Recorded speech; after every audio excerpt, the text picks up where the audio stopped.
Have you ever woken up, looked in the mirror and thought, is this really my life? And do you have sometimes this feeling of dissatisfaction? The sense that you've checked all the boxes, career, family, stability, but still something vital is missing. My name is Ingo Schulmeier from The Small Reset, and I remember that exact moment in my own midlife. I was standing there, my heart was heavy, and I was wondering why success felt so empty. But let me tell you, this feeling of unease, it's not a sign of failure. It's the invitation of your soul to become truly whole. And today in this video we are unraveling this mystery. Stick around because this is your chance to reclaim the life you were meant for. Vibrant, authentic and free. Let's embark on this journey together. Okay, you're standing here now. You've built a life of achievements, and yet your midlife arrives like a storm. And sometimes you hear this inner voice whispering, there must be more. Why do you feel stuck when everything looks perfect on paper? That's what society calls a midlife crisis. But with this term, it's dismissing something very important. Because it frames it as something to endure with quick distractions. Something you just need to power through without making changes in your direction. But these are just surface level escapes. The real issue is buried deeper, actually much deeper. And this issue is that you're tethered to unfulfilling work. Existentially, you're missing a real and true purpose for yourself. And geographically, you're locked in a routine that no longer serves you. And there's nobody with whom you can discuss these desires.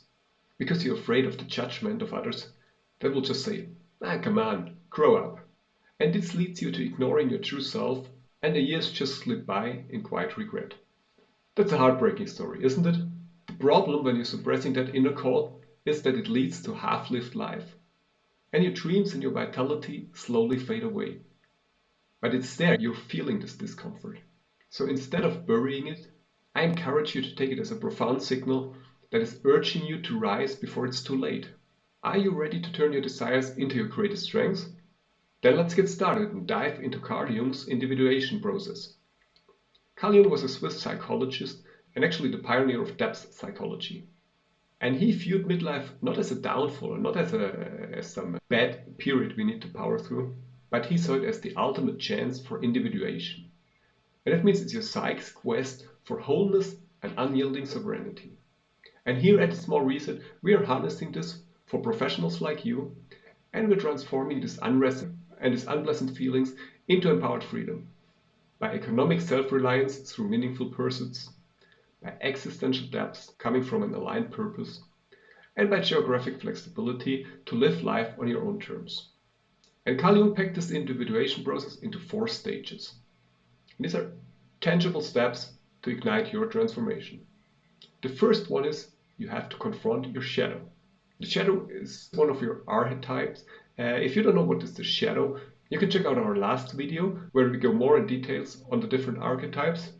But for now, it's also sufficient if you see the shadow as the part of your unconscious mind that inherits all the parts of yourself, like your creativity or like certain traits that you locked away in order to make place for more practical life, let's say to support your corporate career. And as I said, the shadow is usually in our unconscious mind. That means we're not consciously aware of it, but it does have an influence on our lives. And it emerges, especially in midlife, and comes up as a dissatisfaction that is mirroring what you have rejected. But instead of ignoring it, you also have the chance to integrate your shadow into your life. And you can start doing that by embracing it. And the best way, if you're not doing that already, is by journaling. So write down what comes to your mind when you think about questions like, what passions have I ignored? What are some hidden strengths that I locked away? Or what were I good at when I was younger? I faced that head on. I was working in the high-tech industry as an engineer and manager, and my conscious self, so basically my ego, my identity that I was showing outwards, was based on logical and rational decisions. But when I confronted myself with my shadow, I rediscovered my spiritual part. And I dived much more in topics that I didn't dare before because I thought they were counterproductive to my career. But once I started integrating that, I felt much better, and it freed me from stagnation. And it actually also improved my economic situation through new ventures. The exercise I have for you is tonight, or the next time when you have time, take your journal and lists 3 buried traits and how you could benefit from them. This ignites your path to liberation. The second step of individuation is to encounter the anima and the animus.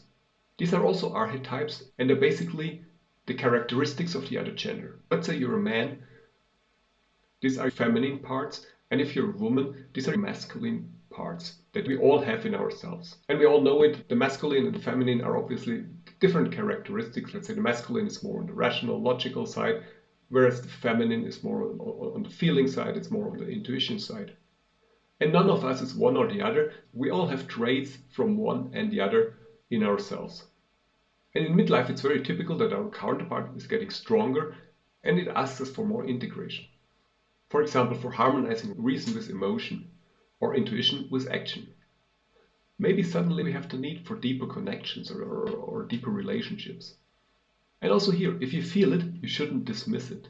Because if you dismiss it, that disharmony persists. So you should welcome it and find a balance between the two. I looked at a client, she's a 45-year-old manager that I guided, and she was very focused on her success. She was very tough and rational. And what happened was that unconsciously she gave a lot of power to her masculine part. But by that she neglected her feminine side. And she went into this dialogue actually with her masculine part and with her inner assertiveness via active imagination. This is a simple visualization exercise, and we will go deeper into that in one of the next videos. But for now, I just want to tell her that this exercise helped her to understand the needs of her anima and understand her feminine and masculine needs. And she was able to balance that. And that not only gave her more peace of mind, it also helped her to be more successful at work. So here is another exercise for you. Dedicate 10 minutes to imagine a conversation with your inner opposite. And again, write it down, because if you write it down, it makes things much stronger than if you just spin it through your mind. The third step is the mana personality. This means to understand your archetypal forces like the hero or the mentor, and it helps you to ignite profound change based on which archetypes are dominant within you. And if you don't know what I'm talking about, I recommend you jump to our website, and there you can find a test where you can figure out which archetype you are, especially for business and entrepreneurship environments. It's like a short 15-minute test, and it will give you exactly which archetypes are dominant in you and how you can use that to be more successful. Now, if you have this understanding of your dominant archetypes, I want you to frame your midlife as a story viewed from the eyes of this archetype. So let's say you're a hero, write your life as a hero's journey, as an epic tale, and how this, your archetype, goes through different challenges, and how he or she is doing that different to how your ego is doing that. This is a very powerful exercise, don't underestimate it, because it shows you that within you, you have other forces and that your life doesn't have to be as it is. You can be the hero or the adventurer in your life. It's about you to gain this understanding. And the last step, the fourth step of individuation, is actually to integrate this into your whole, what Jung calls the self, which is basically your conscious personality combined with all the archetypes, and to balance them out versus each other. Now, this is not something you're doing after a few quick exercises. Carl Jung sees individuation as a lifelong process, and the goal here is not the full integration, but the goal is to be on your way, on your own personal way to individuation, and on your own way to becoming who you are. So don't strive for perfection, but strive for purpose and peace. And very important, your life is not something you should merely enduring.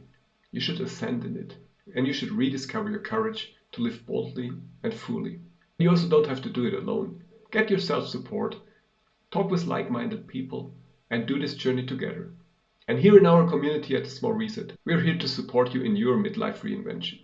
And if you enjoyed this video and want to dive deeper, make sure to subscribe, because in the next week we're diving deeper into economical, existential, and geographic liberation. Thanks for watching, stay tuned, and have a wonderful day. Bye.